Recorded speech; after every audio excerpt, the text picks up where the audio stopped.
From the New York Times, it's The Headlines. I'm Tracy Mumford. Today's Thursday, February 5th. Here's what we're covering.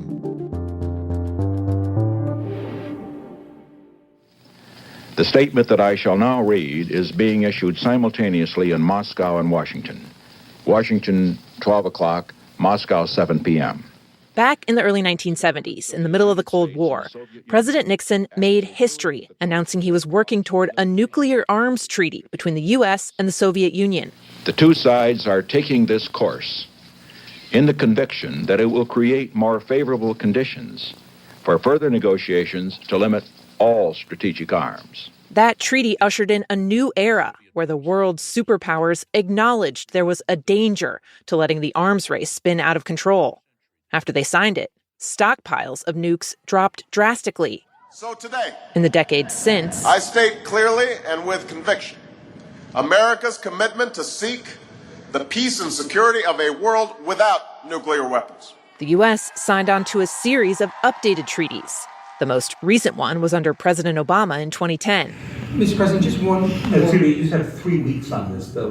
What is it going to expire? If it expires, it expires. We'll do a better agreement. But as of today, it has expired. And so for the first time since 1972, the U.S. and Russia have no limits on the size of their arsenals. Many experts agree with what the Trump administration has argued, that the treaty was in need of updates. It needed to cover more types of weapons, and more countries needed to sign on, etc. But the complete absence of an arms control agreement comes at the very moment world leaders are considering expanding their capabilities. Russia has done test launches to prepare for nuclear weapons in space and a test of an underwater drone that could detonate a warhead and trigger a radioactive tsunami. China now has the world's fastest-growing nuclear arsenal, trying to rival Moscow and Washington.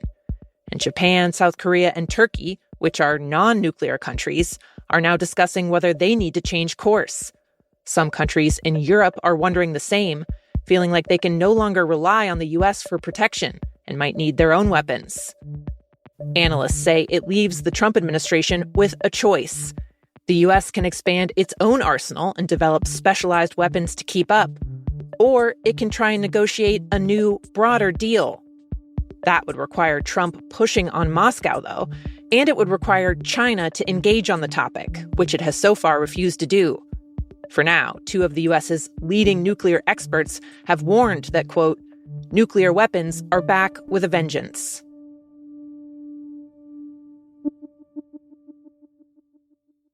In Minnesota this week, a federal prosecutor was in court in front of a judge when she made a pretty wild statement.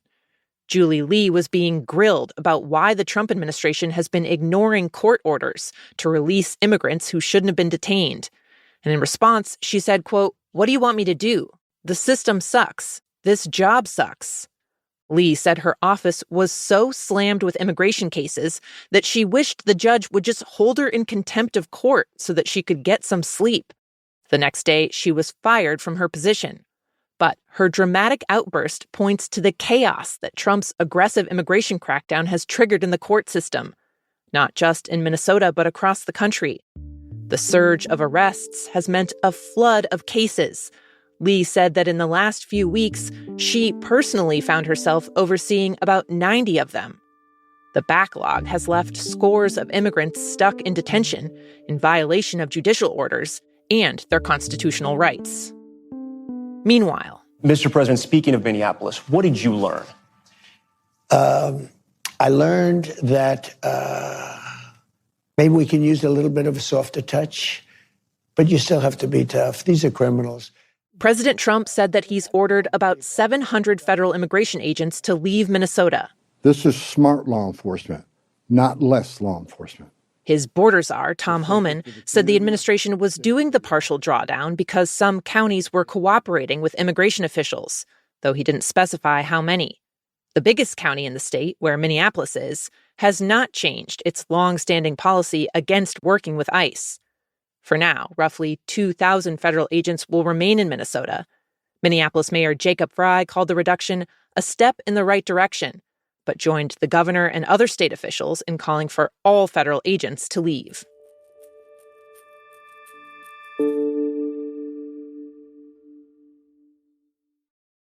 This week, for the first time, two major American medical groups have backed limitations on gender-related surgeries for minors.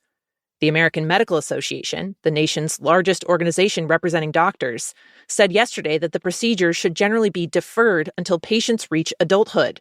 And on Tuesday, the American Society of Plastic Surgeons recommended essentially the same. Until now, most major medical groups in the U.S. have opposed efforts to restrict this kind of care. And several, including the American Academy of Pediatrics, say their positions remain unchanged. Their general guidance has been that doctors should make decisions that take into account patients' individual needs, no matter their age.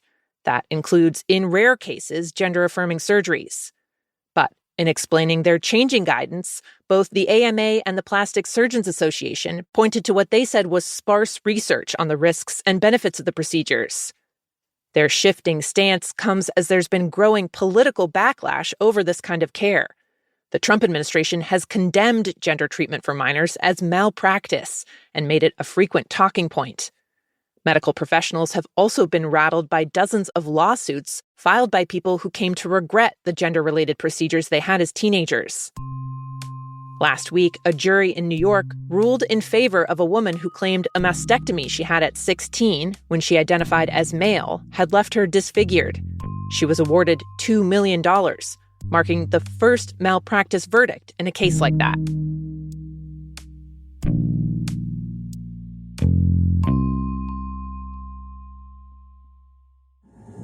Everyone is looking for you, Mommy, everywhere. We will not rest. In an emotional video released last night, the TV news anchor Savannah Guthrie said she and her siblings were ready to listen to ransom offers as a frantic search for their mother continues. We need to know, without a doubt, that she is alive and that you have her. Please, reach out to us. 84-year-old Nancy Guthrie has been missing since this weekend. She was dropped off at home in a quiet neighborhood outside of Tucson on Saturday night. On Sunday morning, she didn't show up for church. Her wallet, cell phone, and car were all left at her house. And when police went to investigate, there was red splatter on her front doorstep.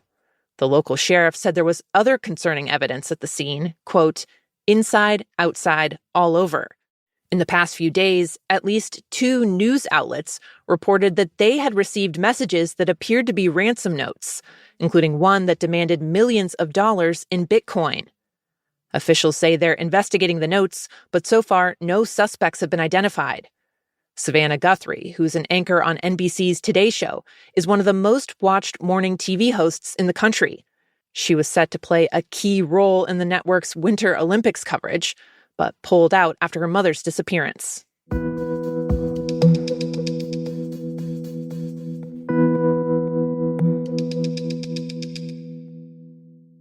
And finally, even though the Olympics haven't officially started, a handful of the competitions are already underway.